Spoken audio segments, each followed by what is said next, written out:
तो दोस्तों पिछली क्लास में हमने देखा लैटिट्यूड्स के बारे में पढ़ा। आज इस क्लास में हम लोग लॉन्गिट्यूड्स के बारे में पढ़ेंगे। लॉन्गिट्यूड्स को हिंदी में देशांतर रेखाएं भी कहते हैं, ठीक है। और इनका काम क्या होता है, तो जैसे मान लीजिए आप ऐसा सोचिए अर्थ, ठीक है। ये मान लीजिए 20 डिग्री नॉर्थ, ठीक है, लैटिट्यूड है या अक्षांश हिंदी में बोलते हैं, ठीक है। 20 डिग्री नॉर्थ। मान लीजिए यहाँ पे कोई शहर है ए, यहाँ पे कोई शहर है बी और कोई शहर सी है। तो आपको अगर लोकेशन बतानी हो तो आप सिर्फ ये बता देंगे अगर कि 20 डिग्री नॉर्थ पे है तो आपको ये तो पता चल जाएगा इस लाइन पे है, पर इस लाइन पे कहाँ है ये आपको नहीं पता चल पाएगा, ठीक है। उसके लिए आपको इसकी वर्टिकल पोजीशन, ठीक है, पता होनी चाहिए। उसके लिए हम लॉन्गिट्यूड्स काम आते हैं, ठीक है। अगर आप किसी जगह का लैटिट्यूड और लॉन्गिट्यूड दोनों बता दिए कि जैसे मान लीजिए 16 डिग्री ईस्ट है और 20 डिग्री नॉर्थ है, तो 20 डिग्री नॉर्थ वाली लाइन बनाइए और 16 डिग्री ईस्ट वाले बनाइए। तो दोस्तों किसी जगह की हमें एग्जैक्ट लोकेशन के लिए हमें दो चीज़ें चाहिए थी, ठीक है। एक जो हॉरिजॉन्टल पोजीशन उसका, एक उसका वर्टिकल। तो जो वर्टिकल पोजीशन जो लाइन बताती हैं उनको लॉन्गिट्यूड्स कहते हैं, ठीक है। और ये लॉन्गिट्यूड्स इनको हम लोग फिर से बना लेते हैं। तो ये जो लॉन्गिट्यूड्स होते हैं ये नॉर्थ पोल से निकलते हैं साउथ पोल तक जाते हैं, ठीक है। और ये एक दूसरे के पैरेलल नहीं होते हैं, जैसे आपने देखा होगा जो लैटिट्यूड होते हैं, ठीक है। कल हमने लैटिट्यूड के बारे में देखा था। लैटिट्यूड मान लीजिए ये लाइन, ठीक है, ये एक दूसरे के पैरेलल नहीं, कभी टच नहीं करते। एक फुल सर्किल है, धरती पे एक पूरी एक सर्किल है लैटिट्यूड की, पर ये हाफ सर्किल है, ठीक है। आप धरती ये फ्रंट साइड देखिए, ठीक, इसके पीछे जो है वो दूसरा लाइन है, ठीक है।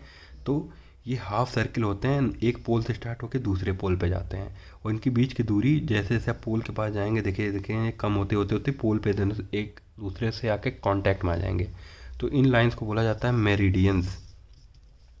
क्या बोला जाता है? मेरिडियंस ऑफ लॉन्गिट्यूड, ठीक है।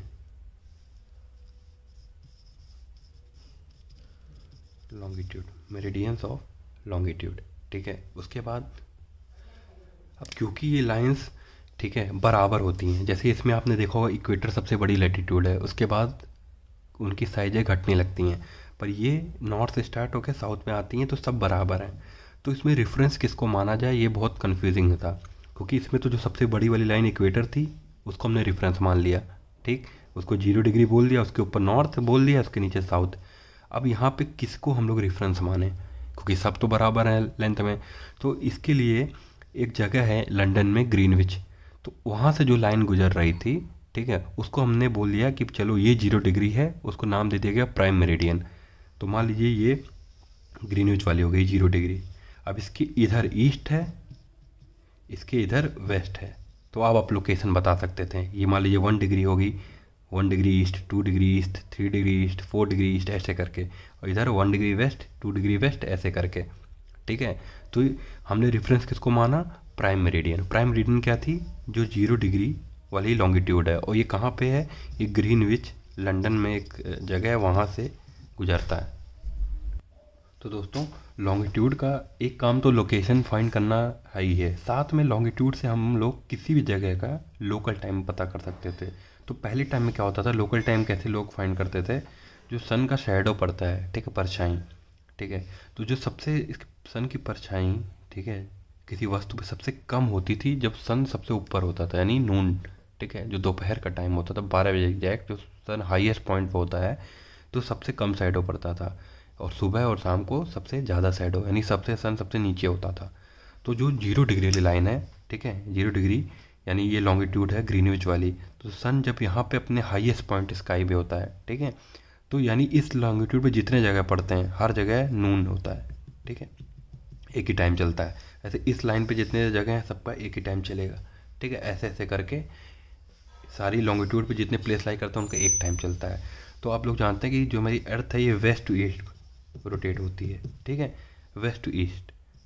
तो जो 0 डिग्री के ईस्ट में है, ठीक है, वो जगह ग्रीनविच से आगे चल रहे होते हैं, और जो जगह वेस्ट में है यानी 0 डिग्री के वेस्ट में है वह इससे पीछे चलते हैं। जैसे मान लीजिए यहाँ 12 बजेगा तो यहाँ पे सुबह का 10 हो रहा होगा, 8 हो रहा होगा, 6 हो रहा होगा, और यहाँ पे दोपहर का 2 बज रहा होगा ईस्ट में, दोपहर का 3, दोपहर का 4, ठीक है। तो ईस्ट में हम लोग ग्रीनविच से आगे चलते हैं, और जो वेस्ट में है ग्रीनविच के वो पीछे चलते हैं। क्यों? क्योंकि अर्थ वेस्ट टू ईस्ट रोटेट करती है, ठीक है। तो अब ये है कि अब आप सोच रहे होंगे कि लॉन्गिट्यूड से हम लोग लोकल टाइम या कितना अंतर आता है एक लॉन्गिट्यूड से दूसरे लॉन्गिट्यूड के बीच में। तो जैसे आप जानते हैं कि लॉन्गिट्यूड्स हम लोग डिग्री में लिखते हैं, ठीक। अब एक डिग्री में टाइम के हिसाब से कितना अंतर आएगा, तो इसके निकालने के लिए बहुत बेसिक चीज़ है, इसको हम लोग डिस्कस करते हैं। आप लोग जानते हैं कि हमारी अर्थ, ठीक है, 24 घंटे में 360 डिग्री घूमती है। तो यानी एक घंटे में ये 360/24, ठीक है, यानी कम से मतलब करीब 15 डिग्री टर्न होती है एक घंटे में। तो यानी एक घंटे में 60 मिनट होता है, ठीक है, 60 मिनट में 15 डिग्री। तो अगर आप यहाँ से 1 डिग्री निकालें तो अर्थ को 4 मिनट लगते हैं, ठीक है। यानी अर्थ पे जो लॉन्गिट्यूड्स हैं, अगर मान लो 1 डिग्री और 2 डिग्री लॉन्गिट्यूड है तो इन दोनों में समय का अंतर 4 मिनट का आएगा, ठीक है। मान लीजिए कोई जगह 10 डिग्री का अंतर आ रहा है तो 10 चौक के 40 मिनट का अंतर आएगा, ठीक है। तो यहीं से हम लोग लोकल टाइम से बढ़ के स्टैंडर्ड टाइम की तरफ जा रहे हैं। ये अगर आपको कॉन्सेप्ट समझ में आ गया तो आपको स्टैंडर्ड टाइम कॉन्सेप्ट बहुत जल्दी समझ में आ जाएगा। तो आइए अब स्टैंडर्ड टाइम समझते हैं। तो सबसे पहले इस बात पे चर्चा करते हैं कि हमें स्टैंडर्ड टाइम चाहिए क्यों। अब जैसे आप इंडिया का मान लीजिए ऐसे नक्शा है, तो जो सबसे वेस्टर्न मोस्ट पॉइंट है ये 68 डिग्री ईस्ट है, ठीक। और जो सबसे ईस्टर्न मोस्ट पॉइंट है ये 97 डिग्री ईस्ट है।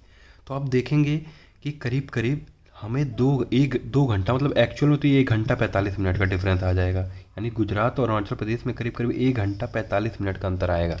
क्यों? क्योंकि 68 डिग्री ईस्ट पे है, ये 97 डिग्री ईस्ट पे, यानी 29 डिग्री का करीब करीब अंतर आ रहा है, ठीक है। 1 डिग्री 4 मिनट है, तो 29 × 4 आप जब करेंगे तो आपको यहाँ से पता चल जाएगा कि कितना अंतर आ रहा है लोकल टाइम में। ऐसे ही यहाँ पे कुछ और टाइम होगा, ऐसे कुछ टाइम और टाइम और टाइम और टाइम, यानी एक ही कंट्री में हमें काफ़ी ज़्यादा वॉचेस रखने पड़ेंगे टाइम। तो ये जो कन्फ्यूज़न क्रिएट होता है, इसलिए हमें क्या किया गया कि जितने लैटिट्यूड्स हैं उसमें से जो सबसे बीच में जाता है 82.5, ठीक है, इसको हमने स्टैंडर्ड मान लिया, ठीक है। अब हमारा लोकल टाइम भले अलग हो सकता है, पर हमारा जो स्टैंडर्ड टाइम है हमने 82.5 डिग्री ले लिया ईस्ट, ठीक। और ये जो स्टैंडर्ड ग्रीनविच मीन टाइम जो GMT होता है, ठीक है, वो बेस है, रेफरेंस है, उसको 0 डिग्री है। तो हम यानी 82.5 डिग्री उनसे आगे चल रहे हैं, ठीक है। जब हम इसको 4 मिनट से मल्टीप्लाई करेंगे तो हमें हमारा एक्चुअल स्टैंडर्ड टाइम मिल जाएगा। तो हमारा स्टैंडर्ड टाइम निकल के आएगा, जब 82.5 × 4 करेंगे तो करीब करीब 5.5 घंटे आएगा। यानी हम लोग 5.5 घंटे आगे हैं। यानी ग्रीनविच में अगर 12 बज रहा है तो हमारे यहाँ 5:30, वहाँ 1 बज रहा है तो हमारे यहाँ 6:30, ठीक है। तो ये कैसे निकल गया आप समझ गए ना, क्योंकि हमने एक स्टैंडर्ड मान लिया 82.5 डिग्री ईस्ट वाली लाइन को कि हमारे इंडिया का स्टैंडर्ड है। अब ये ग्रीनविच से कितना आगे है, क्योंकि 1 डिग्री 4 मिनट होता है, तो इससे आप कैलकुलेट, आइए इसको निकाल ही लेते हैं। जैसे मान लीजिए 82.5 डिग्री है, ठीक है, इसको आप लिखेंगे तो आप कैसे लिखेंगे 165/2 डिग्री, ठीक। इसको 1 डिग्री में 4 मिनट होते हैं तो 4 से मल्टीप्लाई करेंगे तो 2 से 2 जाएगा, ये निकल के आएगा 330 मिनट, ठीक है। इसको जब आप हावर में बदलेंगे तो आपको आएगा 5.5 घंटे, 5/1/2 आवर, ठीक है। अब आप यहाँ से समझ जाएंगे कि क्या कहते हैं, कैसे हम लोग 5.5 घंटे आगे हैं, क्योंकि ग्रीनविच 0 डिग्री है, ठीक है, हमारा अंतर 82.5 डिग्री का है, तो 5.5 घंटे टाइम में अंतर आ जाता है।